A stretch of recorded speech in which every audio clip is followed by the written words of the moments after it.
श्री स्वामी समर्थ. 11 गुरुवार व्रत, पूजा मांडणी, नियम आणि उद्यापनाची शास्त्रीय पद्धत. नमस्कार. तुमच्या आयुष्यात असं कधी झालंय का, की तुम्ही देवाकडे, स्वामीकडे खूप काही मागताय, मनापासून प्रार्थना करताय, पण तरीही मनात एक अस्वस्थता आहे? घरामध्ये सतत कटकट आहे, कामात यश मिळत नाही, हातामध्ये आलेली संधी हुकते आणि मग अचानक कुणीतरी सांगतंय, की "अगं, स्वामींचे 11 गुरुवारचे व्रत कर, सगळं ठीक होईल." आपण उत्साहाने ते व्रत करतो, पण मध्येच काहीतरी अडचण येते. मनात शंका येते, माझी पूजा बरोबर आहे का? स्वामींना हे मान्य आहे का? कारण की बऱ्याच वेळेस तुम्ही जर कोणतेही व्रत करत असाल, कोणतीही तुम्ही पूजा करत असाल, अध्यात्माकडे तुम्ही वळत असाल, तर त्यावेळेस आयुष्यामध्ये संकटं, प्रॉब्लेम, काहीतरी अडथळे हे येत असतात. तर अशा वेळेस ती सेवा आपण तशीच चालू ठेवायची आहे, मध्येच थांबवायची नाही आहे. अनेक भक्त 11 गुरुवार व्रत करतात, पण तरीही त्यांना ते समाधान मिळत नाही, जे मिळायला हवं. का? कारण की व्रत म्हणजे फक्त उपवास करणं नव्हे. व्रत म्हणजे केवळ खिचडी किंवा उपवासाचे पदार्थ खाणं नाही आहे. व्रत हा एक असा प्रवास आहे, की यामध्ये परब्रह्माकडे जोडलं जातो. आपण स्वामींच्या आणखी जवळ जातो. तर आज या व्हिडिओमध्ये आपण केवळ नियम जाणून घेणार नाही आहोत, तर त्याचसोबत आपण स्वामींची भक्ती, त्यांची सेवा, कशा पद्धतीने स्वामी आपल्या हाकेला साथ देतील, हे पाहणार आहोत. तर कदाचित हा व्हिडिओ तुमच्यासाठी एक दिशा ठरणार आहे, तर शेवटपर्यंत सोबत राहा. कारण की आज स्वामी तुमच्या घरात नाही, तर तुमच्या मनात येणार आहे. 11 गुरुवार व्रत म्हणजे नेमकं काय? आध्यात्मिक महत्त्व काय? गुरुवारचे व्रत, तुम्ही 3 गुरुवार, 6 गुरुवार, 21 गुरुवार हे देखील व्रत असतात, तर तुम्ही हे देखील करू शकता. पण 11च गुरुवार का? कारण की 11 गुरुवार हा केवळ एक आकडा नाही आहे. अंकशास्त्रात आणि अध्यात्मामध्ये या अंकाला खूप महत्त्व आहे. या अंकाला सिद्ध मानलं गेलेलं आहे. स्वामी समर्थ हे साक्षात त्रिदेवताचं स्वरूप आहे. हे व्रत म्हणजे तुमच्या श्रद्धेची परीक्षा नसून तुमच्या प्रेमाची अभिव्यक्ती आहे. लोकं विचारतात, की स्वामींना उपवासाने काय मिळतं? स्वामींच्या उपवासाने, व्रतने काय मिळतं? उत्तर हे सोपं आहे, काहीच नाही. पण तुम्हाला काय मिळतं? तुम्हाला मिळतं शिस्त, संयम आणि स्वामीच्या चरणाशी एकरूप होण्याची संधी.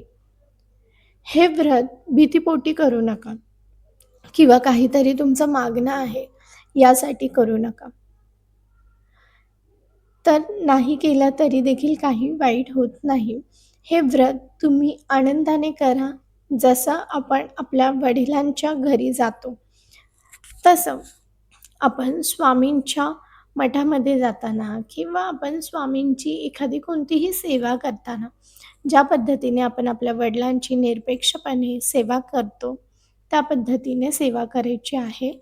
फळाची अपेक्षा ठेवू नका. स्वामी स्वतःहून तुम्हाला जे हवं आहे ते फळ तुम्हाला ते देतील. पण आपली श्रद्धा, भाव हा निर्मळ असावा.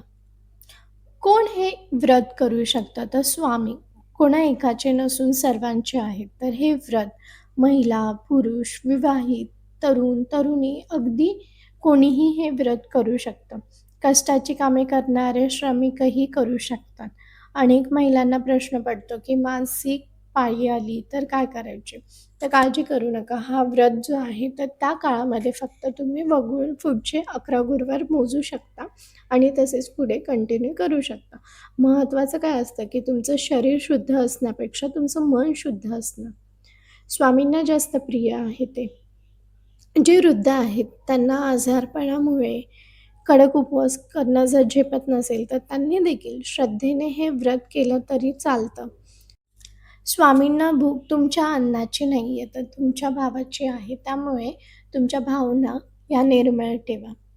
व्रत सुरू करण्यासाठी योग्य दिवस, तर तुम्ही कोणत्याही शुक्ल पक्षातील पहिल्या गुरुवारपासून किंवा अगदी कोणत्याही गुरुवारपासून हे तुम्ही गुरुवार चालू करू शकता. ते उत्तम मानले जातं. मार्गशीर्ष महिना असेल तर अधिक उत्तम. पण वर्षातील कोणत्याही महिन्यातील शुभ गुरुवारी तुम्ही संकल्प घेऊन व्रत सुरू करू शकता.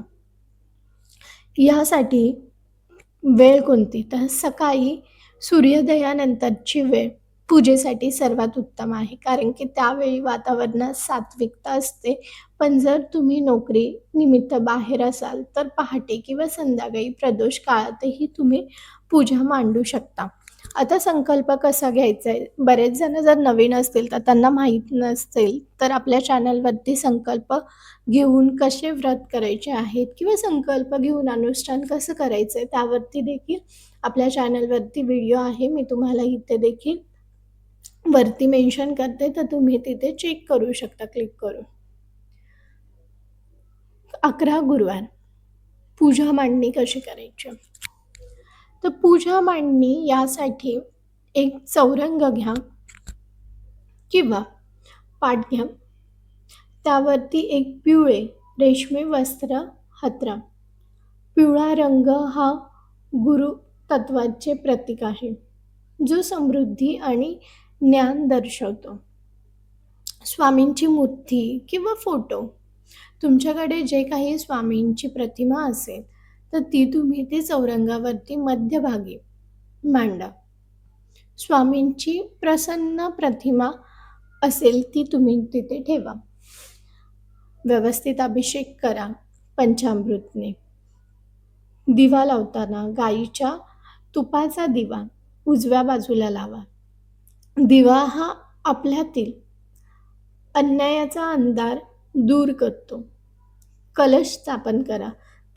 तांब्याच्या कलशात पाणी भरून त्यात सुपारी, नाणं, अक्षता आणि आंब्याची पाने टाका आणि त्यावरती नारळ ठेवा. हे वरुण देवाचे प्रतीक आहे. तसेच अष्टगंध आणि फुले. स्वामींना अष्टगंधाचा टिळा लावा. फुले पिवळी असावीत. विशेषतः झेंडू किंवा शेवंतीची फुले अर्पण करा.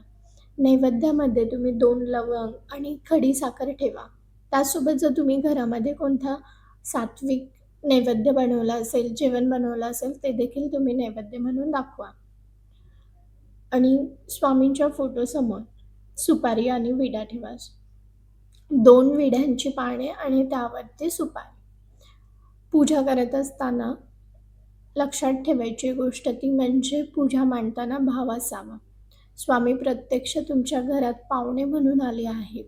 तुम्ही त्यांचे अतिथीचे स्वागत कसे कराल त्याच्या थाटात ही मांडणी असावी.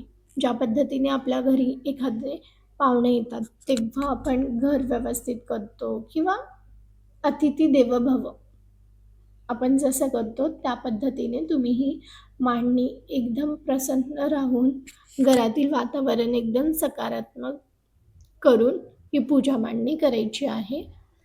पूजा विधी: सकाळी स्नान आटपून तुमची जी कामं आहेत तर ती आटपून तुम्ही शुद्ध वस्त्र परिधान करा.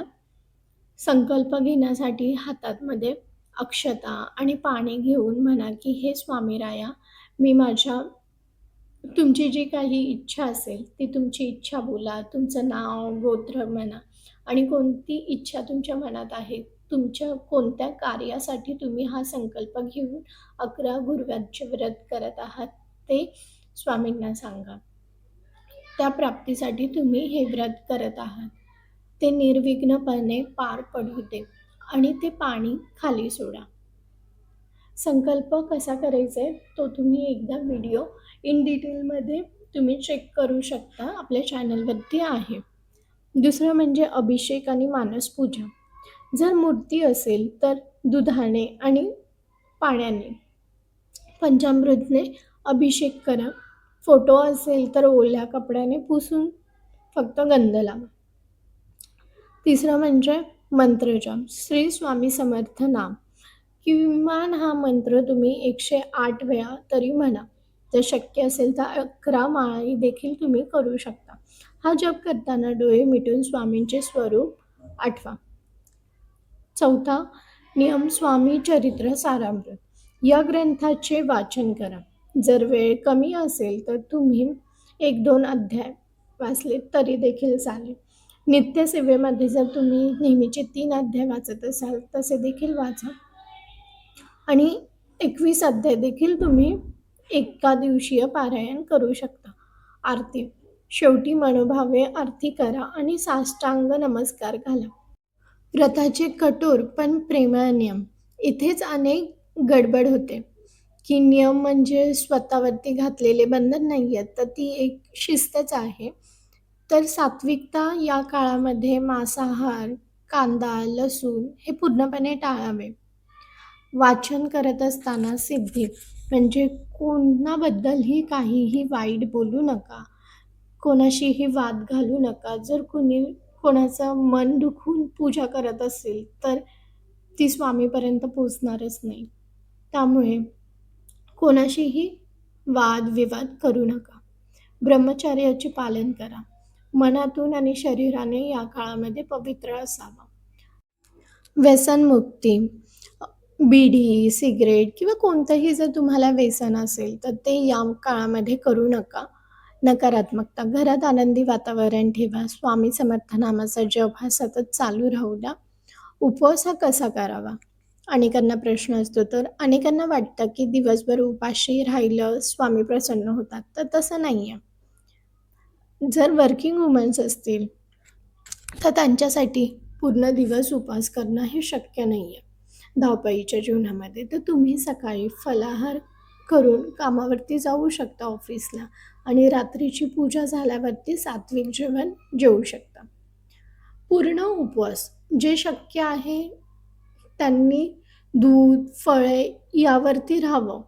पण जर कोणाला पूर्ण दिवस उपवास करणं शक्य नसेल तर एक भुक्त म्हणजे दुपारी एक वेळ जेवून संध्याकाळी उपवासाचे पदार्थ खाणं याला एक भूक व्रत म्हणतात. लक्षात ठेवा की तुमच्या कामात अडथळा येईल इतका कडक उपवास करू नका की ज्यामुळे तुम्हाला चिडचिड होईल, मन शांत नाही राहणार. इकडे महत्त्वाचं आहे ते म्हणजे तुमचं मन शांत असणं आणि तुमचा भाव निर्मळ असणं. व्रत करत असताना होणाऱ्या चुका. बऱ्याचदा आपण पूजा करतो पण ती यंत्रव्रत करतो. दिखावा शेजाऱ्यांना सांगण्यासाठी किंवा फोटो काढण्यासाठी व्रत करू नका. तुलना तिचे काम एका गुरुवारमध्ये झाले, माझे का नाही, अशी तुलना करू नका. कारण की प्रत्येकाची सेवा करण्याची पद्धत ही वेगळी असते, प्रत्येकाची भावना ही वेगळी असते. म्हणून फळाची अपेक्षा ठेवू नका. प्रत्येकाचे प्रारब्ध वेगळे असतात. घाईमध्ये अध्याय वाचन किंवा मंत्रजाप करणं टाळा. त्या शब्दांचा अर्थ समजून घ्या. केवळ मागणी स्वामींकडे नेहमी काहीतरी मागायला जाऊ नका. कधीतरी स्वामी तुम्ही माझ्या आयुष्यात आहात यासाठी देखील धन्यवाद म्हणायला शिका.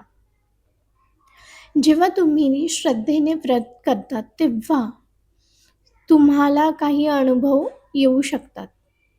कधी अचानक घरात स्वामींचा सुगंध, धुपाचा वास येईल, कधी मन विनाकारण भरून येईल, डोळ्यातून पाणी येईल. हे अश्रू दुःखाचे नसतात तर ते शुद्धीकरणाचे असतात. कधी एखादं लहान मूल तुमच्याकडे बघून हसेल तर कदाचित एखादी कठीण समस्या अनपेक्षितपणे सुटेल. हे संकेत आहेत की स्वामी तुमच्यासोबत आहेत. घाबरू नका. ते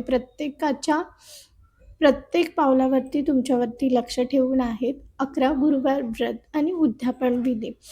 उद्यापन करत असताना 11 गुरुवारी तुम्ही यथाशक्तीने पूर्ण 11 गुरुवार सेवा करायची आहे आणि उद्यापन हा दिवस कृतज्ञतेचा आहे, व्रताची सांगता आहे. 11 गुरुवार नेहमीप्रमाणे पूजा करावी. 5 किंवा 11 सुवासिनींना किंवा स्वामी भक्तांना घरी बोलवून त्यांना भोजन द्यावे. तर त्यांना दान देखील काही वस्तूंचं द्यायचं आहे. स्वामींच्या पोथी, फोटो किंवा अन्नदान करणे सर्वात उत्तम आहे. ओटी भरणं सुवासिनींना बोलवलं तर त्यांची खणा नारळाने ओटी भरा. जर तुमची परिस्थिती जेवण देण्याची नसेल किंवा तुम्हाला जे शक्य होईल ते तुम्ही करू शकता. जर तुम्ही कोणाला बोलवलं देखील नाही, तर तुम्ही स्वामींच्या मठामध्ये जाऊन गरिबांना पेढे किंवा खिचडी किंवा काहीही शिधा तुमच्या यथाशक्तीने तुम्ही तिथे देऊ शकता. स्वामींना तुमच्या खिशातील पैशापेक्षा तुमच्या हृदयातील भावना महत्त्वाची असते. उद्यापनाच्या दिवशी तुम्ही जो संकल्प पहिल्या दिवशी घेतलेला होता, तर तो संकल्प तुमच्या मनामध्ये तुमची ती इच्छा म्हणायची आहे आणि तुमचे 11 गुरुवारचे व्रत पूर्ण झाले आहेत, असा संकल्प उद्यापनाच्या दिवशी सोडायचा आहे. श्रद्धा असूनही परिणाम का उशिरा मिळतात? हा प्रश्न अनेकांना पडतो. तर मी सरळ नियमाने केलं तरी काम का झालं नाही? तर स्वामी भक्तांनो, स्वामी आपल्याला ते देत नाहीत जे आपल्याला हवं आहे, ते देतात जे आपल्यासाठी योग्य आहे. कधी-कधी आपण मागितलेली गोष्ट आपल्यासाठी भविष्यात घातक असू शकते. स्वामी ते टाळतात. तुमची श्रद्धा टळू देऊ नका. तुमचं काम झालं नाही याचा अर्थ असा नाही की स्वामींनी तुम्हाला ऐकलेलं नाही आहे. याचा अर्थ असा आहे की तुमच्यासाठी त्यांनी यापेक्षाही काहीतरी मोठं चांगलं नियोजन शेवटी केलेलं आहे. इतकंच सांगेन की हे 11 गुरुवार व्रत म्हणजे तुमच्या आयुष्यातील कलाटणी देणारा एक संधी आहे. पूजा संपली, उद्यापन झालं म्हणजे स्वामींचं नातं संपलं असं नाही. ते तर आपल्या तुमच्या श्वासात असायला हवं. जेव्हा कधी वाटेल की आता रस्ता संपलाय, कोणीच सोबत नाही आहे, तेव्हा डोळे मिटा आणि मोठ्याने म्हणा, श्री स्वामी समर्थ. तुम्हाला दिसेल की त्या अंधारातही एक हात तुम्हाला सावरण्यासाठी पुढे आलेला आहे. स्वामी फक्त मठामध्ये, मंदिरात नाही आहेत, तर ते तुमच्या कर्मात आहेत, तुमच्या संयमात आहेत. हे व्रत पूर्ण श्रद्धेने करा. विसरू नका, ते तुमच्या पाठीशी आहेत. अनेक भक्तांना अनुभव आलेला आहे की स्वामींचे व्रत करत असताना काहींना लवकर अनुभव येतो, काहींना उशिरा येतो, पण आपले कर्म हे करत राहायचे. आणि जर ही तर तुम्हाला माहिती उपयुक्त वाटली असेल, तर हा व्हिडिओ एका स्वामी भक्तापर्यंत जरूर पोहोचवा, जेणेकरून त्यांना देखील माहिती मिळेल. आणि जर व्हिडिओ मनापासून आवडला असेल, तर श्री स्वामी समर्थ कमेंट्समध्ये नक्की लिहा आणि ज्यांना या माहितीची गरज आहे त्यांच्यापर्यंत ही माहिती जरूर पोहोचवा. आपण लवकरच भेटूया अशाच काही उपयुक्त माहितीसह. तोपर्यंत श्री स्वामी समर्थ. आणि जर चॅनलवरती नवीन असाल तर चॅनलला सबस्क्राईब जरूर करा, जेणेकरून तुम्हाला असे स्वामी सेवेविषयी माहिती मिळत राहील. आपण लवकरच भेटूया पुढच्या व्हिडिओमध्ये. तोपर्यंत श्री स्वामी समर्थ.